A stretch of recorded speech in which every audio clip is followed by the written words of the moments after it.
I don't know why I went out there alone. I told myself it was just going to be a short hike, nothing serious. I had no plans to go deep into the woods, no need for a heavy pack or even much gear. Just a bottle of water, a snack, and my phone in my pocket. That was it. I've hiked before. I know the basics. Stay on the trail, keep track of time, be aware of your surroundings. I followed all those rules until I didn't. And that's how everything went to hell. It started simple. I was walking a well-marked trail, the kind that sees plenty of foot traffic. I passed an older couple, then a group of college kids with backpacks and cameras. The sun was high, cutting through the trees and patches. The air thick with the smell of dirt and pine. Everything was normal. Then I saw a small path branching off the main trail. It wasn't marked, but it looked well-trodden, like enough people had walked it to keep the undergrowth from taking over. I don't know what made me take it. Curiosity, I guess. Maybe the idea of finding something cool, something untouched. I figured I'd go a little way down and turn back. First, it was fine. The path twisted through the trees, thinner than the main trail but easy enough to follow. It felt more secluded, quieter, like I'd stepped into a different part of the woods where fewer people went. That should have been my first warning. The deeper I went, the less defined the trail became. It was subtle at first, just a little more overgrown, the dirt less packed. Then, after about 20 minutes, it was barely a path at all, just a hint of space between the trees where someone might have walked before. That's when I decided to turn around. But when I did, the way back didn't look the same. Should have been easy. I hadn't taken any turns, hadn't gone off the path. But now, standing there, I didn't see the narrow trail leading back to the main one. Just trees. Thick, endless trees. Panic didn't hit me right away.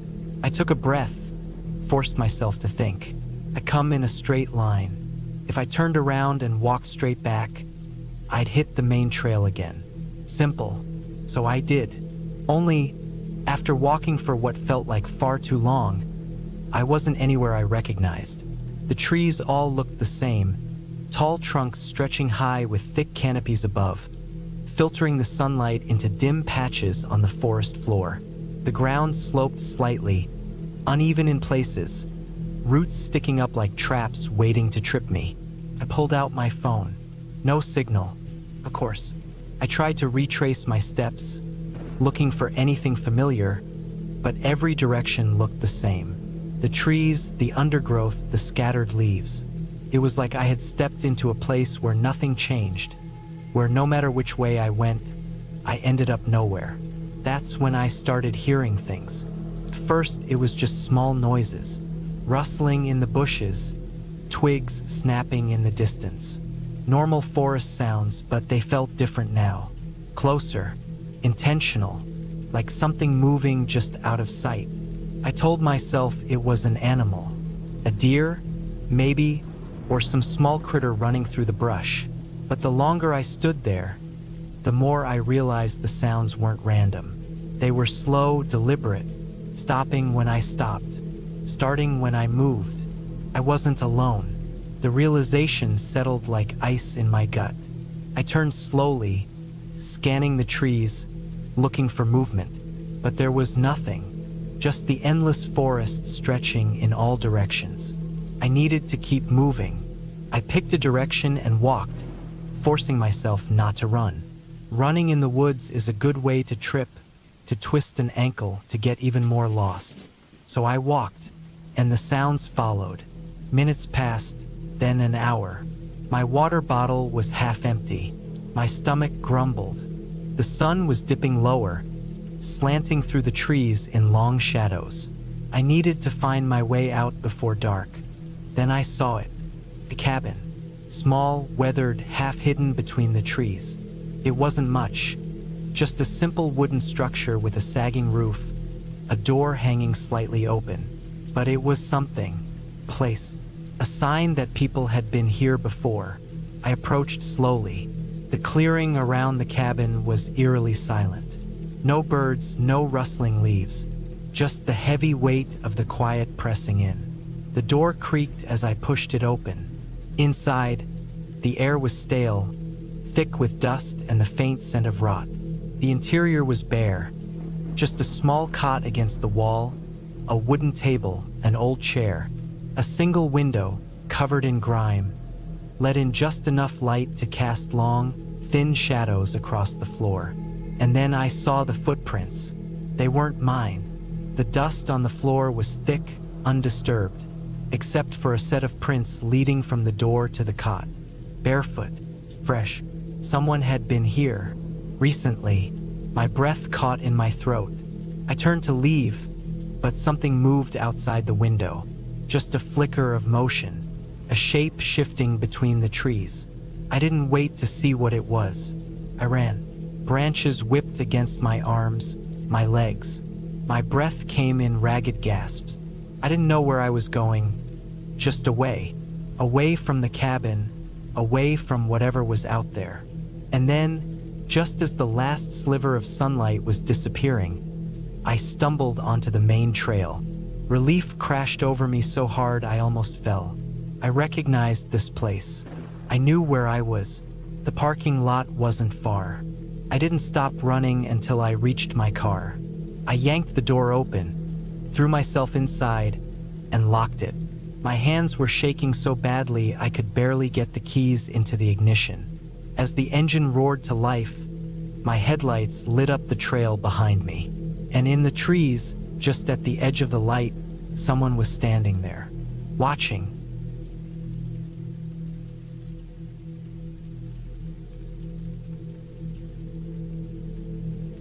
I don't know if I'll ever be able to explain exactly what happened in those woods, but I know I won't ever forget it.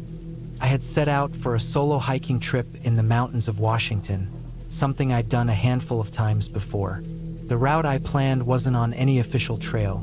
It was one of those paths only locals knew about, passed down through word of mouth. My plan was to hike in about 15 miles, set up camp, and spend a couple of nights there before heading back. The first day was uneventful, but exhausting. The trail was rougher than I expected. Lots of steep inclines, loose dirt, and dense underbrush. I had to keep stopping to push through thick branches and reorient myself. There was no cell service out there, which I expected, and I had a compass and map to guide me. Still, something about the forest felt off. The deeper I went, the quieter it got. No birds, no rustling leaves, just the sound of my own breathing and my boots crunching on the forest floor. By the time I reached my campsite, it was already late afternoon.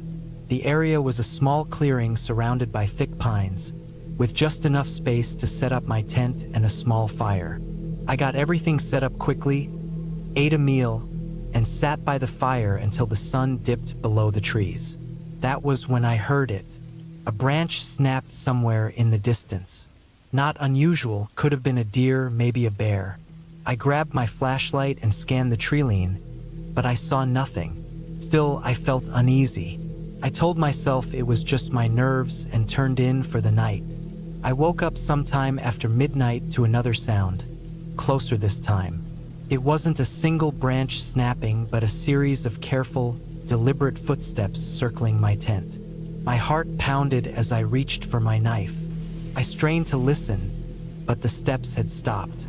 For minutes, I sat there in complete silence, waiting for something to happen. Eventually, I convinced myself it was just my imagination and forced myself to go back to sleep.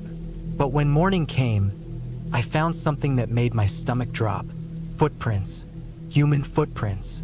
They circled my campsite twice before disappearing into the woods. I stood there for what felt like an eternity, staring at them, trying to convince myself I wasn't in some kind of danger. Maybe another hiker had passed by and was just curious. Maybe they didn't want to wake me, but why would they circle my tent in the middle of the night?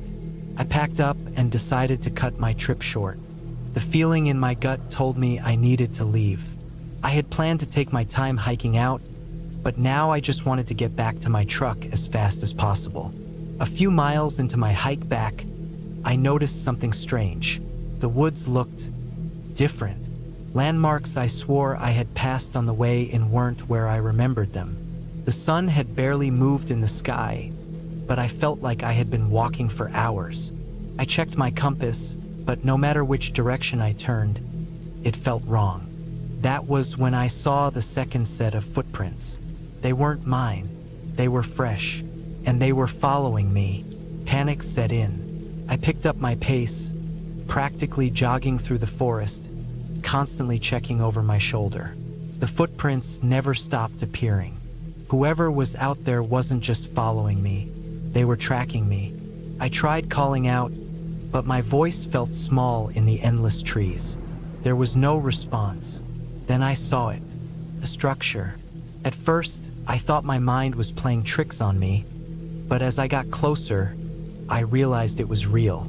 A small, run-down cabin, barely visible through the trees. It didn't look like it had been used in years. Windows broken, door barely hanging onto its hinges. But right in front of it, the ground was disturbed, like someone had been pacing there recently. I didn't go inside. I didn't want to know what was in there.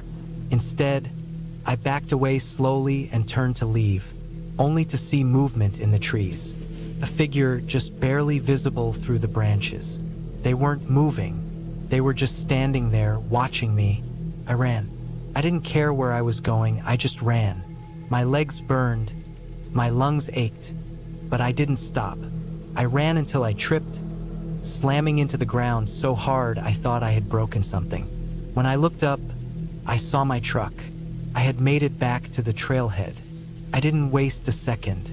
I threw my gear in the bed, jumped into the driver's seat, and tore out of there so fast I nearly lost control. I didn't stop driving until I was back in town. I don't know who was out there. I don't know what they wanted. But I know one thing, someone was watching me. Someone led me off my trail. And if I hadn't made it back when I did, I don't think I ever would have.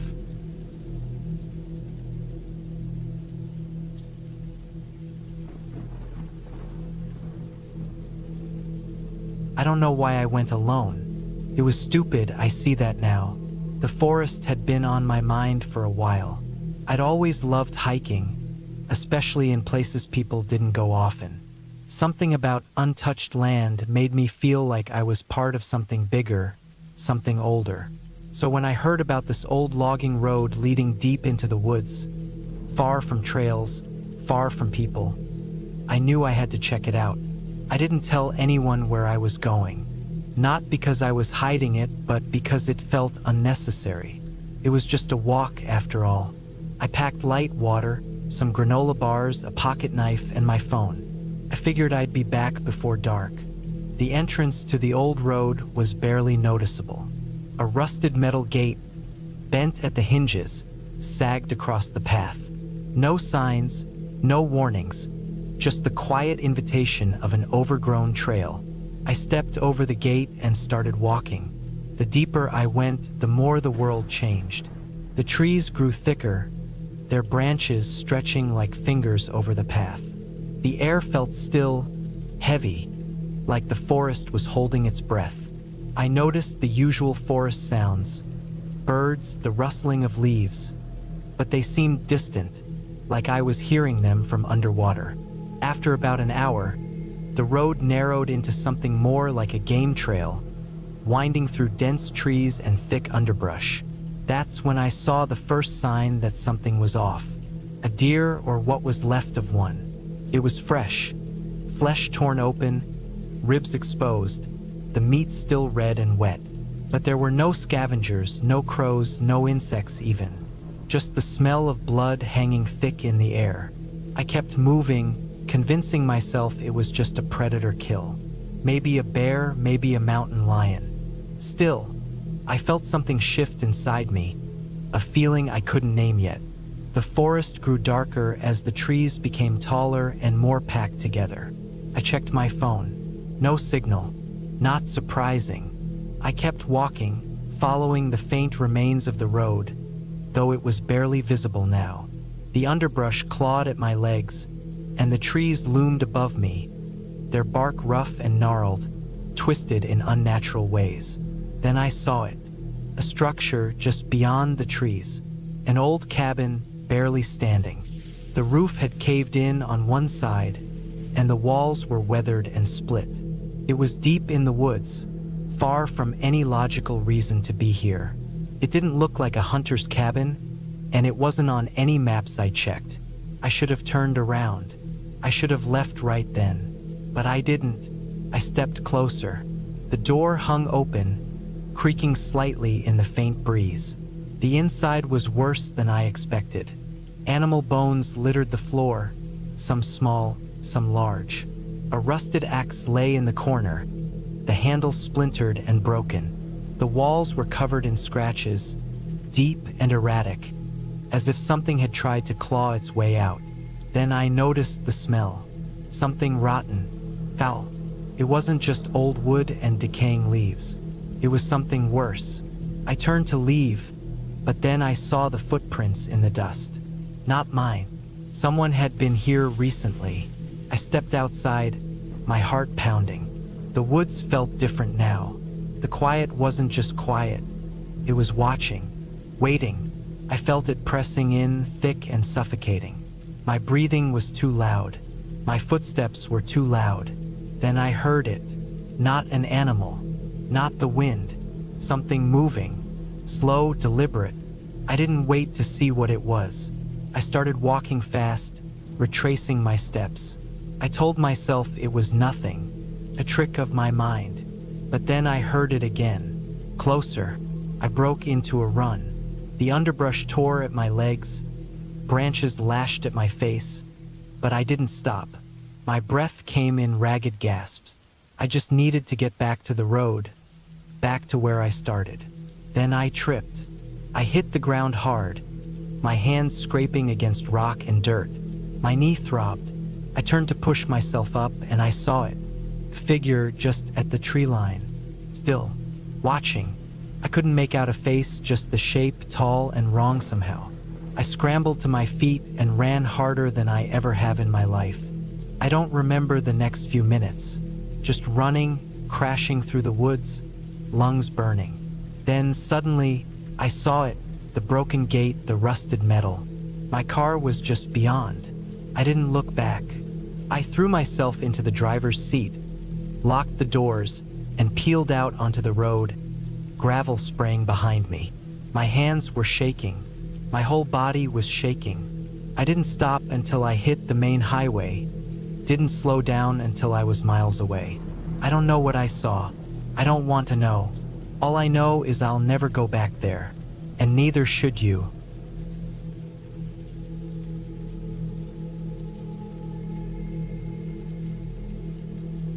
I don't know exactly when the fear started creeping in. At first, it was just the silence, the deep, pressing kind that makes your ears strain to hear something, anything. Out there in the woods, the kind of silence I found wasn't normal. It wasn't peaceful or empty.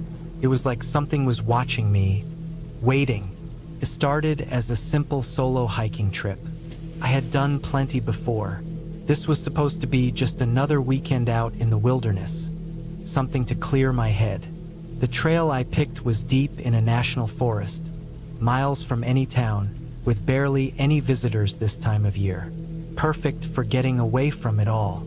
The first day was fine. I set out early, the morning air crisp and cool, my pack sitting snug on my back. The trail was rougher than I expected, but I didn't mind. It meant fewer people. I moved at a good pace, the forest thickening around me the deeper I went. The trees here were old, massive, their twisted roots breaking through the earth like veins.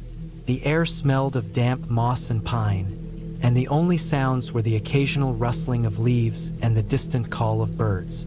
It was perfect, until it wasn't. By late afternoon, I had covered more ground than expected. My legs ached, but I felt good. That was when I realized the forest had gone quiet. Too quiet.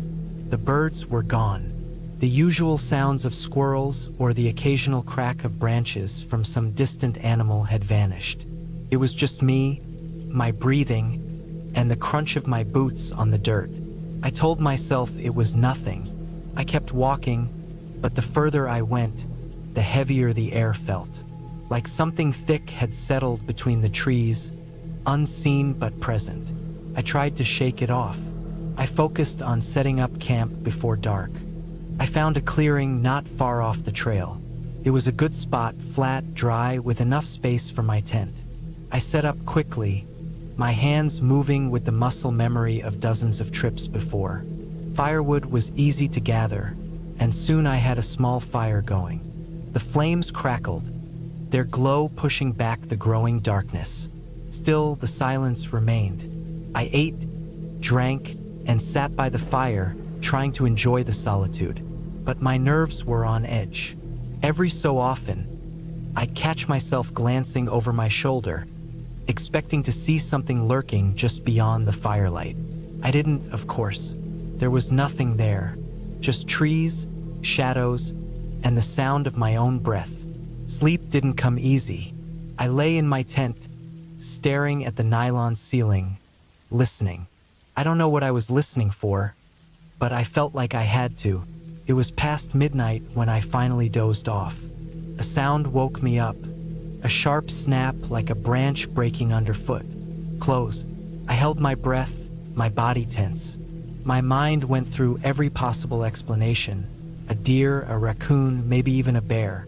But something felt wrong. I listened, heart hammering, straining to hear past the pounding in my ears. Nothing. After what felt like an eternity, I convinced myself it was nothing. Just the forest settling, or maybe some small animal moving in the underbrush. I forced myself to relax, to close my eyes again. Another snap, this time closer. I sat up, gripping my knife. I didn't move, didn't breathe. The fire outside had burned low, its light barely reaching the edges of my campsite. The trees stood like dark sentinels, unmoving, empty. Then I saw it. Just beyond the fire's glow, something shifted. A shape, barely visible in the darkness. It wasn't an animal. It was standing. I froze. My brain refused to process what I was seeing. Person? Out here? No way. No one was supposed to be here. No other hikers, no rangers, nothing. I had seen no tracks, no signs of anyone. The figure didn't move. It just stood there, watching. I swallowed hard, my throat dry. Hello? My voice barely made it past my lips. No answer. I grabbed my flashlight, flicked it on, and aimed it at the figure. Nothing. The space where it had been was empty. I sat there, heart racing, the beam of my flashlight cutting through the trees. Nothing moved. Nothing made a sound. I stayed like that for what felt like hours before exhaustion finally pulled me down. I didn't sleep much after that. Morning came slow, the weak light filtering through the trees. Everything looked the same as it had before, but I knew something had been there. I packed up quickly, deciding to cut my trip short.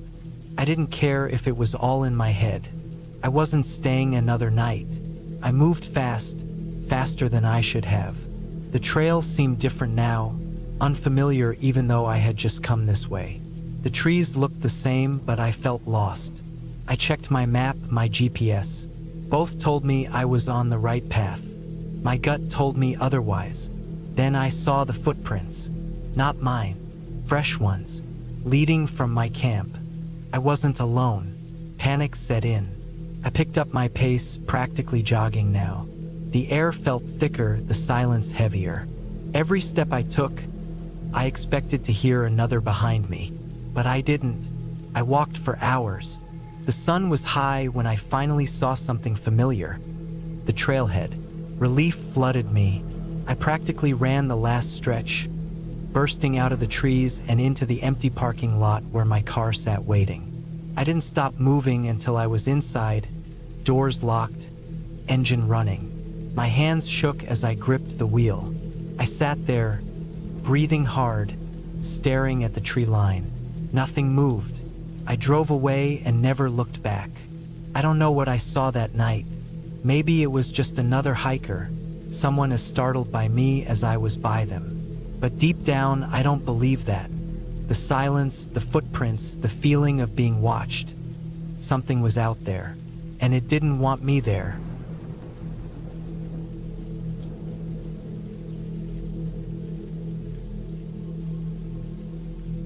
I never should have gone out there alone. That thought sat heavy in my mind as I pushed through the thick, damp underbrush of the forest. The sun had set over an hour ago, leaving me with only the dim glow of my flashlight cutting through the darkness. The air smelled of wet earth and decaying leaves, and every sound felt amplified. The rustling of unseen animals, the creaking of trees swaying in the wind, my own footsteps pressing into the soft, uneven ground. I had set out earlier that afternoon, eager to explore a section of the forest I had never ventured into before. I had hiked these woods since I was a teenager, and I thought I knew them well. But the deeper I went, the more unfamiliar everything became. The trails I thought would be there weren't. The landmarks I had expected to guide me were missing. It was as if the forest had shifted, rearranged itself to trap me in its depths. Then, I made my first real mistake. I tried to cut through an unmarked section, hoping to find a shortcut back to the main trail. It was stupid. I should have turned back the moment I realized I was lost, but I was too stubborn, too sure of myself. The undergrowth was thick, clawing at my legs, slowing me down. Branches scratched at my arms, leaving thin, burning cuts. My pack, heavy with supplies I thought I'd need for a simple day hike, was suddenly a burden. It wasn't until I checked my watch and saw how late it had gotten that real panic set in. The temperature had dropped, and my breath was visible in the cold night air. My flashlight was the only thing keeping the overwhelming darkness at bay. The deeper I went, the more it felt like the trees were closing in, like the forest itself was swallowing me whole. Then I heard it, a sound that sent a jolt of ice down my spine, a branch snapping. Not the random noise of wind knocking something loose, not the scurrying of some small animal. It was deliberate, heavy, a footstep. I froze, straining my ears. My own breathing was too loud, my heartbeat thundering in my chest. I swung my flashlight around wildly, the beam flickering as it swept over gnarled trunks and tangled roots. But there was nothing, only the dense, suffocating blackness of the woods beyond my light's reach. I told myself it was just my imagination, that I was on edge because I was lost and alone. But I couldn't shake the feeling that something was out there, watching. I kept moving, faster now, my boots crunching against the forest floor. I had to find a way out, had to get back to familiar ground. The trees blurred together, my own panic making it impossible to tell if I was going in circles. Then, another sound, closer this time, a rustling low to the ground. I spun around, my flashlight catching movement just at the edge of its beam. A shape, low, crouched, barely visible before it vanished into the darkness. Person? An animal? I didn't know, and I wasn't about to find out. I took off running, lungs burning, branches whipping against my face. I didn't care where I was going anymore. I just needed to get away. My feet pounded against the uneven terrain, slipping, stumbling, but I didn't stop. The flashlight wobbled in my grip, my fingers numb from the cold. Then my foot caught on something, an exposed root, a rock, I couldn't tell, and I went down hard. Pain shot up my leg as my ankle twisted beneath me. My flashlight flew from my hand, spinning wildly as it crashed against a tree and went dark. Pure, suffocating blackness. I bit back a scream, pushing myself up, gasping through the pain. My ankle throbbed, useless. I reached out, hands searching blindly for my flashlight, for anything. Then the sound came again, closer, breathing. I froze, every muscle in my body locking up. It wasn't my own breath I was hearing. It was someone else's. Shallow, slow, deliberate. I couldn't see them, but they were there, just beyond the darkness, just out of reach. Watching, waiting, I forced myself to move, crawling, dragging myself forward. My fingers scraped against the rough bark of a fallen tree, and I pulled myself behind it, pressing my back against the damp wood. My ankle screamed in protest, but I bit down on my lip, forcing myself to stay silent. The breathing stopped. Silence stretched, thick and heavy. Then footsteps, slow, deliberate, moving toward where I had fallen. I held my breath, heart slamming against my ribs. My fingers found a rock, small and jagged, and I gripped it tight, my only weapon.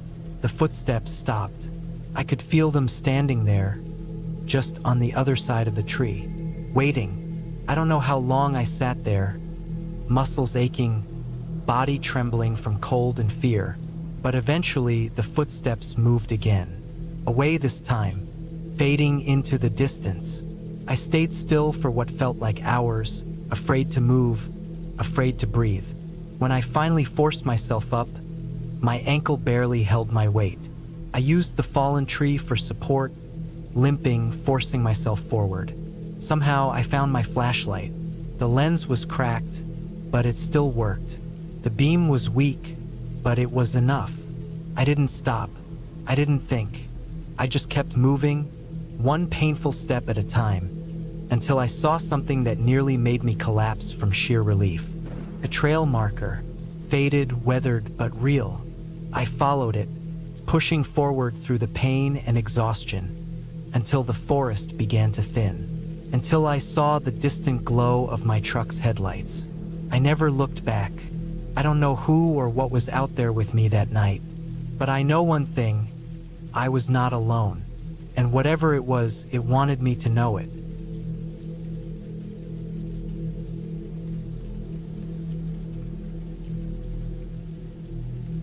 I remember the moment I realized I was lost.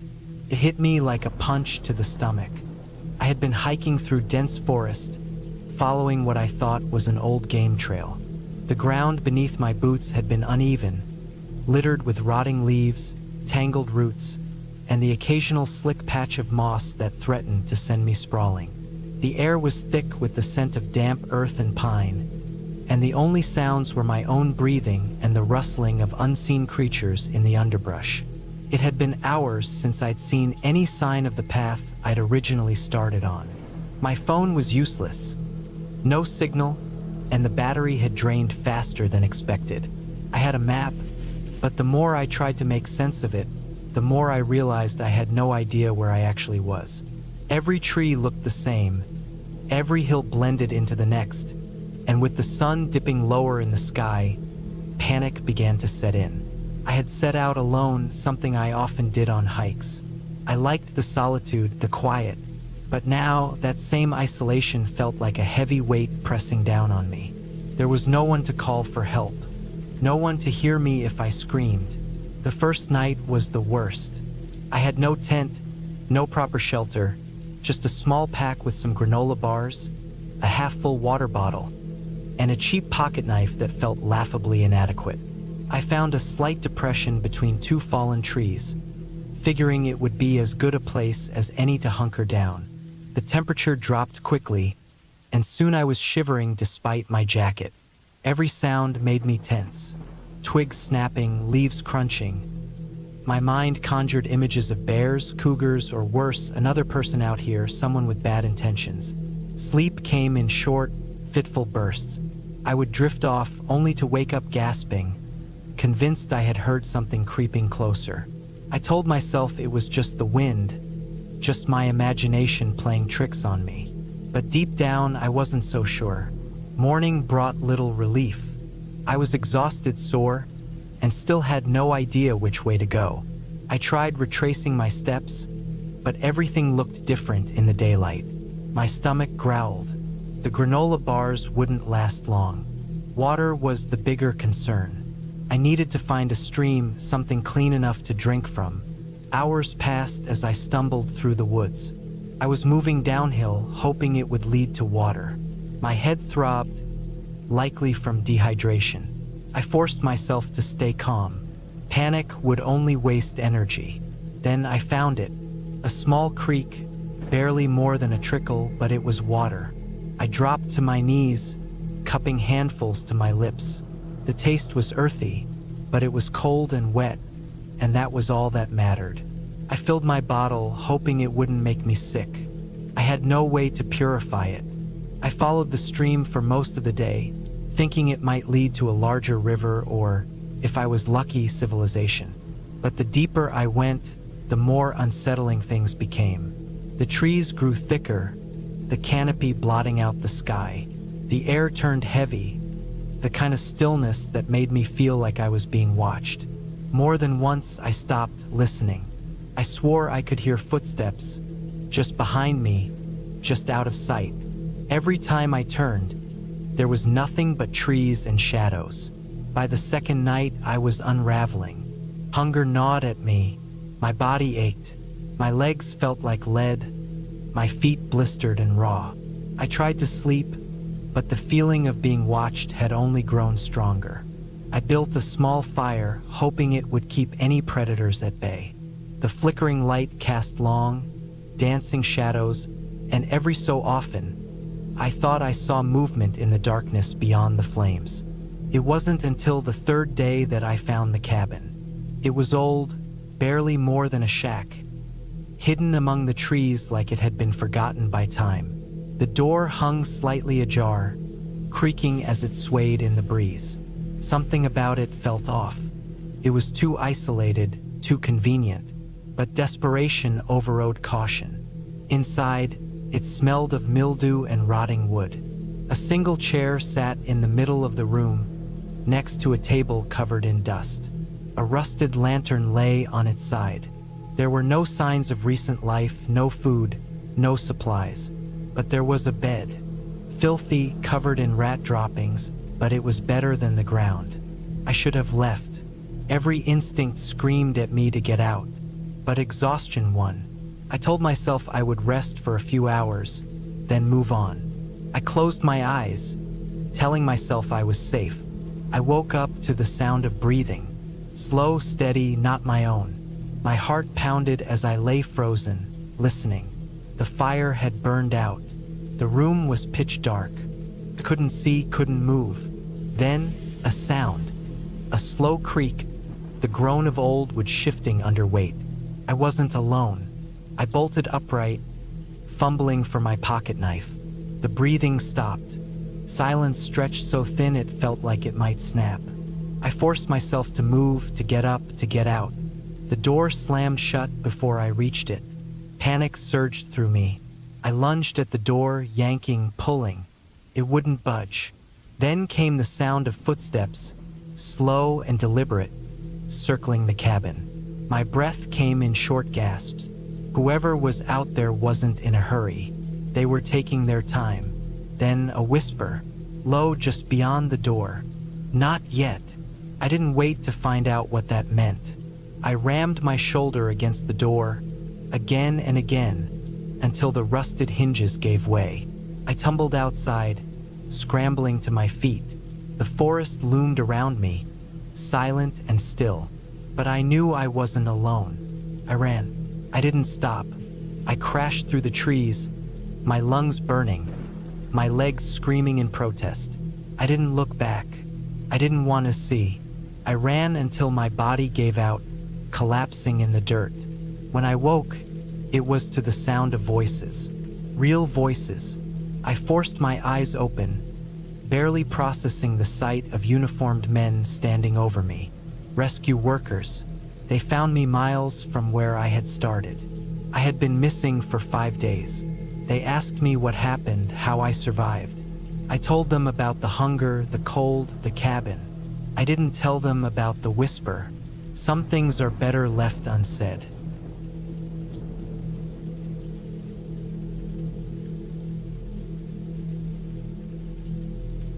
I've always loved the woods. There's something about being surrounded by nothing but trees, dirt, and sky that makes the world feel simpler. I used to go hiking alone all the time, spending whole weekends deep in the wilderness, miles away from anything man-made. But after what happened last fall, I don't think I'll ever step foot in a forest alone again. It was supposed to be a simple trip, 3 days out in the middle of nowhere, just me, my backpack, and the quiet. I had picked a spot deep in the Appalachians, way off the beaten path. The plan was to park my truck at the edge of a logging road, hike about 15 miles in, set up camp near a small creek I had marked on my map, and spend the weekend there before heading back. I had done trips like this dozens of times before. This was nothing new. The first day went fine. The hike was tough, but I liked the burn in my legs, the sound of leaves crunching under my boots, and the fresh mountain air. I reached my campsite by late afternoon, set up my tent, and started a small fire. It was perfect. The air had that crisp autumn chill, and the only sounds were the rustling leaves and the distant hoot of an owl. I sat by the fire, ate my dinner, and let myself relax. This was exactly what I needed. The first sign that something was off came that night. I woke up in my tent to the sound of snapping branches. It wasn't just one or two. It was a series of cracks, like something heavy was moving through the trees. I wasn't immediately scared. I figured it was just a deer, maybe a bear. I reached for my flashlight and shined it outside, but the trees swallowed the light. Nothing moved, but the sound stopped. I listened for a while, then convinced myself it was nothing and went back to sleep. The next morning, I found something weird. About 30 feet from my campsite, there was a tree with deep gashes in the bark. They weren't bear claw marks. I had seen those before. These were different, longer, deeper, and too straight, almost like someone had dragged a knife down the wood over and over. The forest was full of odd things, though, so I brushed it off and went about my day. That day, I hiked around, explored some nearby ridges, and even found a small waterfall. Everything seemed normal, but when I got back to camp, I had a strange feeling, like I was being watched. I kept glancing over my shoulder, but there was nothing there. Still, the unease settled deep in my gut. That night, the noises came back, louder this time. Footsteps, not an animal's. They were slow, deliberate. I held my breath, straining to listen. Then I heard something worse, breathing, just outside my tent. Deep, steady breaths. My heart pounded. I reached for the knife I kept by my sleeping bag and gripped it tight, not making a sound. The breathing stayed for what felt like forever. Then, just like that, it was gone. I barely slept. To first light, I packed up my camp. I wasn't staying another night. As I started hiking back, I had the strongest feeling that I wasn't alone. I kept catching glimpses of movement between the trees, but every time I turned my head, there was nothing there. My gut screamed at me to move faster, so I did. About 5 miles from my truck, I found something that made my stomach drop. A small clearing. In the middle, a pile of bones. Not animal bones. Human. Some of them looked fresh. Some were old, picked clean. My throat went dry. I scanned the trees, my heart slamming in my chest. I wasn't alone out here. I had never been alone. I ran faster than I ever had in my life. I didn't stop, didn't look back. I ran until I saw my truck, until I was inside with the doors locked, gasping for breath. I didn't think, I just turned the key and floored it. I don't know who or what was out there. I don't want to know. But I do know one thing. I'll never go into the woods alone again.